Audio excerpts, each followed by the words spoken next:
આખી દુનિયાના મુસ્લિમ માટે કોઈ પણ એક ખાસ યાત્રા હોય ને તો એ છે હજ યાત્રા. આપણા દેશમાંથી પણ હજારો લોકો દર વર્ષે હજ યાત્રા માટે સાઉદી અરેબિયા જતા હોય છે અને ખાસ પણ છે. પરંતુ હવે સાઉદી અરેબિયા હજ યાત્રા કદાચ ભારતના મુસ્લિમ્સ નહીં કરી શકે.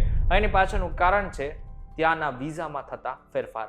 એટલે કે વિઝાના નિયમોમાં કેટલાક ફેરફાર કરી નાખ્યા છે. આની સાથે સાથે કેટલાક નિયમો લાવ્યા છે કે જેને જ કારણે આગળના સમયમાં હવે હજ યાત્રા કદાચ કેટલાક મુસ્લિમો નહીં કરી શકે. શું છે નવા નિયમો જાણીશું આજના વિડીયોમાં. Hello, ladies and gentlemen. This is your captain speaking. We'll be landing in the airport in just a few minutes.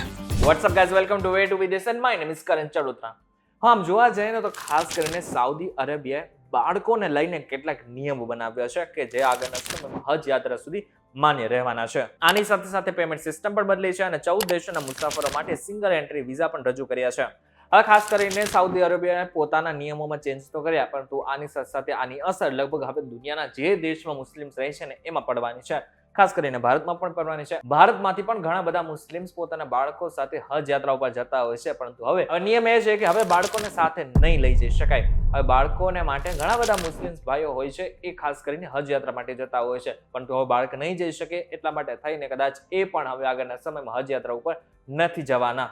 આ સાથે ભારત સહિત 14 દેશોના પ્રવાસીઓને હવે ફક્ત સિંગલ એન્ટ્રી વિઝા મળશે. આ પગલું ભરવા પાછળનું કારણ અનઅધિકૃત હજ યાત્રાને રોકવાનો પ્રયાસ છે. આ સાથે જે પેમેન્ટ સિસ્ટમ છે ને એ પણ અલગ બનાવી નાખી છે, બદલી નાખી છે. જે પહેલા સિસ્ટમ હતી એમાં થોડો ચેન્જ કરી નાખ્યો છે અને હવે અલગ અલગ ઇન્સ્ટોલેશનમાં તમારે પેમેન્ટ કરવાનું છે. આ પણ એક નવી વાત છે. આ નવી નીતિઓના અમલીકરણ સાથે સાઉદી સરકાર ખાસ કરીને ક્રાઉન પ્રિન્સ મોહમ્મદ બિન સલમાન જાહેર નજર હેઠળ આવી ગયા છે. આ સાથે લોકો પૂછી રહ્યા છે કે શું સાઉદી અરેબિયાને હવે ધાર્મિક જે પ્રધાનતા છે એ નથી અને માત્ર આવક ઉપર ફોકસ કરવું છે. હજ 2025 માટે સાઉદી અરેબિયાના કડક વલણને કારણે વિઝા મુક્ત મુસાફરી અને ધાર્મિક પર્યટનના ભવિષ્ય અંગે ચિંતા વધી ગઈ છે. ઘણા લોકોને ડર છે કે આ નવા નિયમો અન્ય દેશોને પણ આવું કરવા માટે પ્રેરણા આપી શકે છે, જેના કારણે આંતરરાષ્ટ્રીય પ્રવાસીઓ પર વધારાના નિયંત્રણો લાદવામાં આવશે. પરંતુ આ સાથે તમને એ પણ કહી દઉં કે સાઉદી અરેબિયાએ વિચારીને જ કંઈક કર્યું હશે ને.